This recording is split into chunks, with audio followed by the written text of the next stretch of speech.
ಅತ್ತೆಯವರು ಅಂದರೆ ನಮ್ಮ ತಂದೆಯವರ ಮೊದಲನೇ ತಂಗಿಯವರು ನಾಗಮ್ಮ ಅಂತ. ನಮ್ಮನ್ನೆಲ್ಲ ಸಾಕಿದವರು. ನಮ್ಮ ತಂದೆ ತಾಯಿಗಿನ ಹೆಚ್ಚಾಗಿ ಅವರೇ ನಮ್ಮನ್ನು ನೋಡ್ಕೊಂಡಿದ್ದು. ನಮಗೆ ಎದೆ ಹಾಲು ಕುಡಿಸಿ ಬೆಳೆಸಿದ್ದಾರೆ. ಅವ್ರು ನಮ್ಮನ್ನೆಲ್ಲ ಸಾಕಿದ್ದಾರೆ.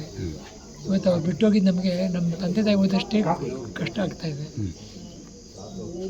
ಅಂದರೆ ಎಲ್ರಿಗೂ ಆಶೀರ್ವಾದ ಮಾಡಿದ್ದಾರೆ, ನನ್ನ ಮಕ್ಕಳಿಗೂ ಆಶೀರ್ವಾದ ಮಾಡಿ ಹೋಗಿದ್ದಾರೆ. ನಮ್ಮ ತಂದೆಗೆ 3 ವರ್ಷ ಚಿಕ್ಕವರು. ನಮ್ಮ ತಂದೆ ಇದ್ದಿದ್ರೆ ಇವತ್ತು 96, ಇವರಿಗೆ 93 ವರ್ಷ ಆಗಿದೆ. ನಮ್ಗೆ ಅಮ್ಮ ಅಂತಲೇ ಕರೆಯೋದು ನಾವು, ಅತ್ತೆ ಅಂತ ಕರೆಯೋದು, ಅಮ್ಮ ಅಮ್ಮ ಅಂತಲೇ ಕರೀತೀವಿ.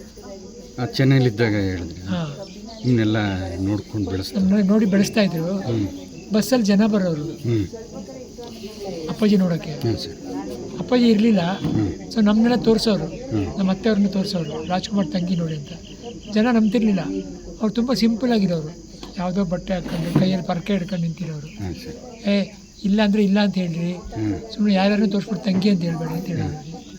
ಹೌದಪ್ಪ, ನಮ್ಮ ಅಣ್ಣನ ಮನೇಲಿ ತಂಗಿಯಾಗಿ ಕೆಲಸ ಮಾಡ್ತಾ ಇದ್ದೀನಿ ಅಂತ ಹೇಳಿದ್ರು. ನಿಮಗೆಲ್ಲ ಎದೆ ಹಾಲು ಕೊಟ್ಟು ಬೆಳೆಸಿದ್ರು. ಎದೆ ಹಾಲು ಕುಡಿಸಿ ಬೆಳೆಸಿದ್ದಾರೆ. ಸರ್, ಮತ್ತು ನಿಮ್ಮ ತಂದೆ ಎಲ್ಲರದ್ದು ಮುಹೂರ್ತ ನೋಡಿದ್ದಾರೆ ಅಂತ. ನಮ್ಮ ತಂದೆಯವ್ರ ಸಿನಿಮಾ ಮುಹೂರ್ತ ನೋಡಿದ್ದಾರೆ, ನಮ್ಮ ಅಣ್ಣನ ಸಿನಿಮಾ ನೋಡಿದ್ದಾರೆ, ನನ್ನ ಸಿನಿಮಾ ನೋಡಿದ್ದಾರೆ, ನನ್ನ ತಮ್ಮನ ಸಿನಿಮಾ ನೋಡಿದ್ದಾರೆ, ಪುನೀತ್ ರಾಜ್ಕುಮಾರ್. ನನ್ನ ದೊಡ್ಡ ಮಗನ ಸಿನಿಮಾ ಮುಹೂರ್ತ ನೋಡಿದ್ದಾರೆ. ಎಲ್ರಿಗೂ ಆಶೀರ್ವಾದ ಮಾಡಿದ್ದಾರೆ.